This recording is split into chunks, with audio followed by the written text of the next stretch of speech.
From operation Sindoor to Tilak Varma. काय मजा आली कालची मॅच बघून. आणि ते हारिस राऊफचं ते आणि ते साहिबजादा फरहानचं ते बंदूक. आणि Pakistan just like very distasteful team in general. आणि मला असं वाटायला लागलं की जेव्हा तुम्हाला समोरच्या टीमवर दया यायला लागते ना, when you start feeling sorry for them, तेव्हा you know that the competition is over. एक टाईम होता जेव्हा सईद अनवर, शोएब अख्तर, वसीम अक्रम वर्सेस सचिन, कुंबळे, द्राविड, गांगुली, तेव्हा रिअल कॉन्टेस्ट होती. कधी आपण जिंकायचो, कधी ते जिंकायचे.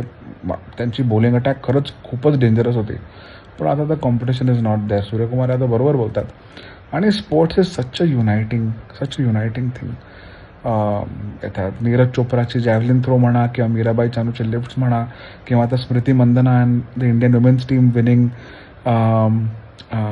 Just whenever India does well on a global stage, मला आता खूप अभिमान वाटतो. आणि आय थिंक 3-4 दिवस मी खुश असतो.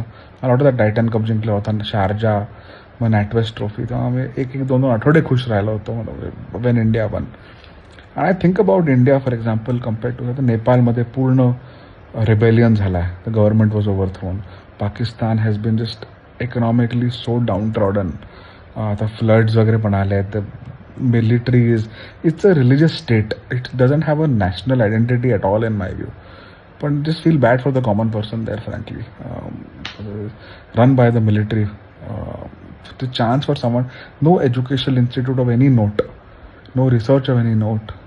Bangladesh also, at some point till 5-7 years back, Bangladesh because of textile was also growing.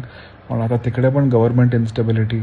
Sri Lanka, बापरे, Sri Lanka was reached bankruptcy a few years back. आता it's kind of stable. तर इंडियाच्या आसपास सगळ्या कंट्रीजनी तर मला वाटच लागली. पण इंडिया हॅज बीन ग्रोईंग यार. Stable country, stable government. आता ते मनमोहन सिंग असू द्या, वाजपेयी असू द्या, तर मोदीजी आहेत. 10-12 वर्ष झाले आता मोदीजी आहेत. Stable government, social structures are stable. इतकी वादावादी होते आपल्याकडे इंडियामध्ये, पण तरी there is something that keeps us on track and has not made us like our neighbours.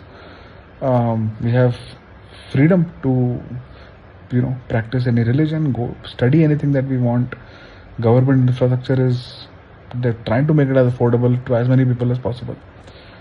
तर इंडियामध्ये आहे, भरपूर त्रास आहेत. पण कधी कधी मला असं, जेव्हा मी स्टेप बॅक करून अशी मॅच होते ना, तेव्हा आय फील व्हेरी हॅपी की मी इंडियामध्ये आहे आणि मी इंडियन आहे. आणि I am of course very privileged, पण अभिमान खूप आहे. जय हिंद.